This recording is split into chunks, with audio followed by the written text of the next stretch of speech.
नमस्कार दोस्तों, KGP news में आपका स्वागत है।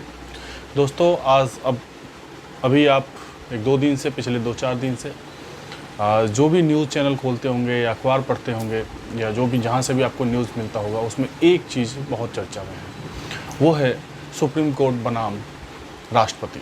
यानी सुप्रीम कोर्ट और राष्ट्रपति के बीच में एक विवाद सा छिड़ गया है।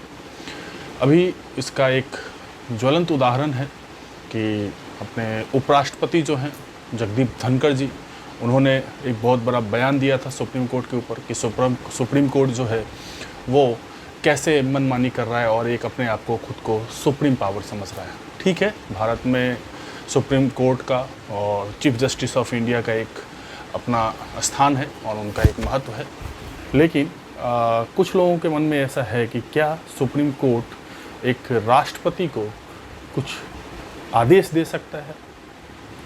क्या सुप्रीम कोर्ट किसी काम के लिए राष्ट्रपति को बाध्य कर सकता है? तो दोस्तों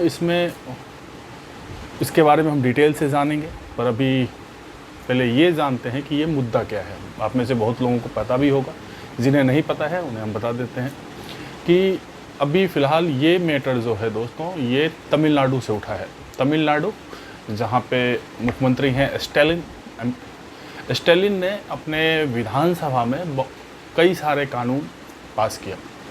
राज्य की जो कानून बनती है वो विधानसभा से बनती है, तो विधानसभा में उन्होंने कई सारे कानून पास किए। पर इसमें नियम क्या है कि यदि आप विधानसभा से कानून पास करते हैं कोई भी, तो उसे उस राज्य के राज्यपाल से अप्रूव्ड होना चाहिए। यानी राज्यपाल उस पर सिग्नेचर करेंगे तभी जाके वो कानून बन पाएगा।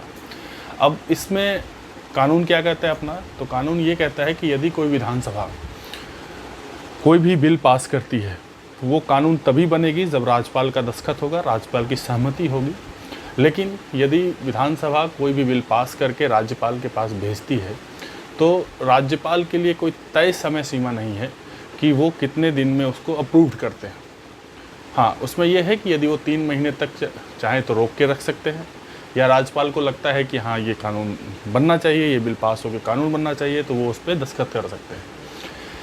अब तमिलनाडु में क्या हुआ, तमिलनाडु के विधानसभा में कुछ बिल पास हुई, वो वहाँ के राज्यपाल के पास गया।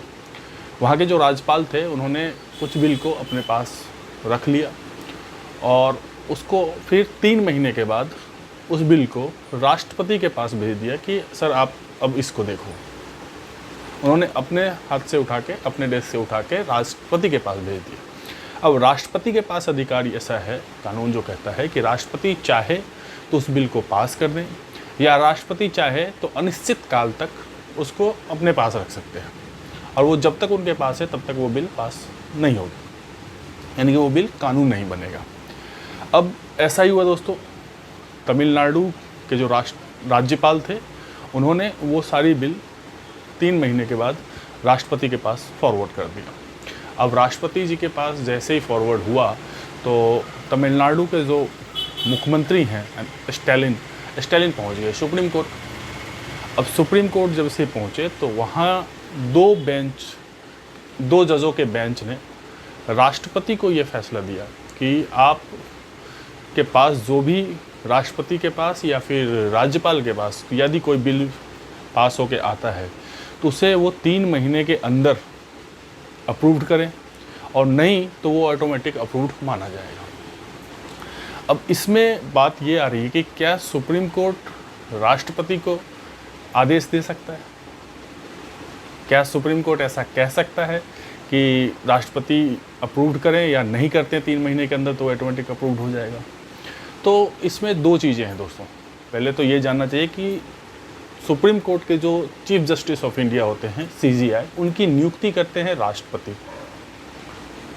अब कुछ लोग ये भी कह रहे हैं कि कोई भी व्यक्ति जिसकी नियुक्ति राष्ट्रपति करते हैं, तो क्या CJI राष्ट्रपति को आदेश दे सकते हैं?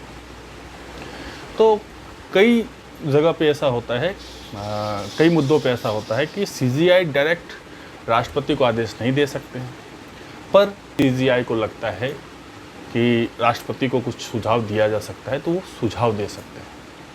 अभी इसी बात पे ये एक मुद्दा गरमाया हुआ है। अपने देश के उपराष्ट्रपति जो हैं जगदीप धनखड़ जी, उन्होंने ये मुद्दा को ज़्यादा उछाला। उन्होंने कहा कि क्या ये अनुच्छेद का एक सुपरमेसी पावर का उपयोग किया जा रहा है, क्या इसका दुरुपयोग तो नहीं हो रही है।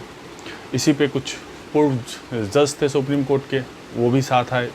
उन्होंने भी जगदीप धनखड़ सर के साथ, जो अपने माननीय जगदीप धनखड़ जी हैं, उनके समर्थन में उतरे। साथ ही बीजेपी के एक सांसद हैं निशिकांत दुबे जी। निशिकांत दुबे जी ने तो यहाँ तक कह दिया कि यदि देश में गृह युद्ध जैसा कुछ स्थिति उत्पन्न होती है तो उसके जिम्मेदार CJI होंगे, यानी चीफ जस्टिस ऑफ इंडिया होंगे।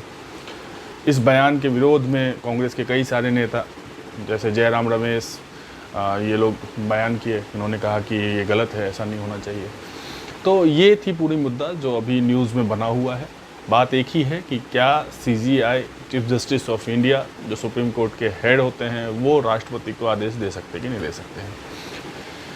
तो बस इसी की एक तनातनी है, राष्ट्रपति बनाम सुप्रीम कोर्ट। तो ये एक स्थिति सही नहीं है दोस्तों देश के लिए, ऐसा नहीं होना चाहिए। किसी भी देश में यदि दो बड़ी संस्थाएं, दो बड़े व्यक्ति आपस में यदि अपनी पावर के लिए इस तरह से जूझ रहे हैं तो ये उचित नहीं है। आपको कैसा लगता है, आप क्या सोचते हैं इस बारे में, हमें कमेंट करके ज़रूर बताएं। वीडियो यदि पसंद आया हो तो कृपया लाइक और सब्सक्राइब ज़रूर करें। मिलते हैं किसी अगले वीडियो में, तब तक के लिए नमस्कार, जय हिंद।